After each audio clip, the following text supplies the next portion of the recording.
Mesdames et messieurs, au lendemain du 30 août 2023, plusieurs personnes ont été interpellées puis entendues.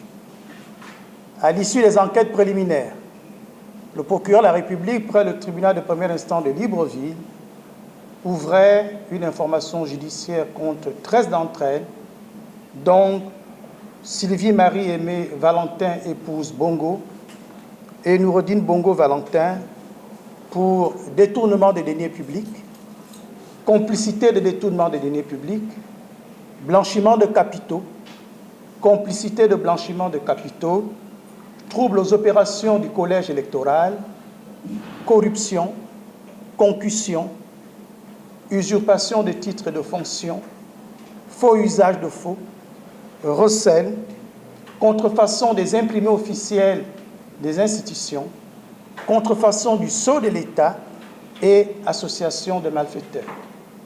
Faits prévus et punis par les dispositions des articles 48, 49, 101, 109-1, 112-3, 115, 116, 117, 133, 193, 194, 312 et 320 du Code pénal. Inculpés de ces chefs par le juge d'instruction spécialisé en charge du premier cabinet, ils étaient tous inculpés puis incarcérés, à l'exception des nommés Steve Zeko Dieko, Jordan Camuset et Gabin Ota Ndumba. En cours d'information, le 1er février 2024, Maître Yenou et Chancel Gissiga, avocats au barreau du Gabon, introduisaient une demande de mise en liberté provisoire pour le compte de Jessie Ekoga, et à l'appui de celle-ci, ils produisaient un certificat médical établi par l'hôpital d'instruction des armées Omar Bongo Ondimba. Le 6 février 2004, le juge d'instruction accédait à cette demande pour des raisons médicales. Le 10 avril 2025, le juge d'instruction clôturait son information judiciaire par une ordonnance de non-lieu partiel, de requalification et de transmission des pièces au parquet général.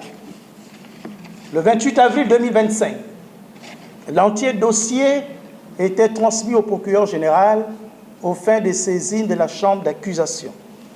Le 12 mai 2025, Maître Yubé Kalé, avocate au barreau du Gabon, adressait au procureur général des demandes d'élargissement provisoire pour le compte de Sylvie Marie-Aimée Valentin, épouse Bongo, et Noureddine Bongo Valentin.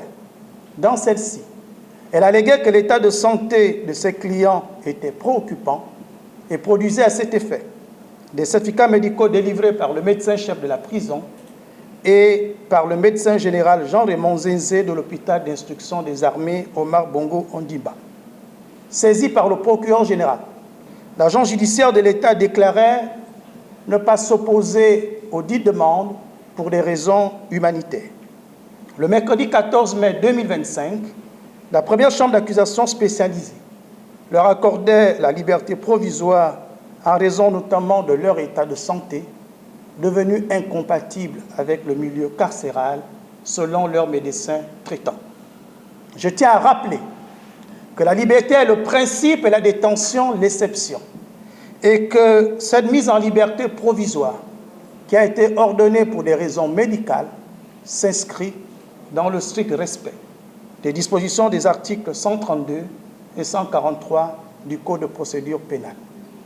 Enfin, je précise que cette mesure, cette décision de mise en liberté provisoire n'interrompt nullement le cours normal de la procédure qui se poursuivra jusqu'à la tenue d'un procès juste, transparent, équitable et dans les délais raisonnables. Je vous remercie.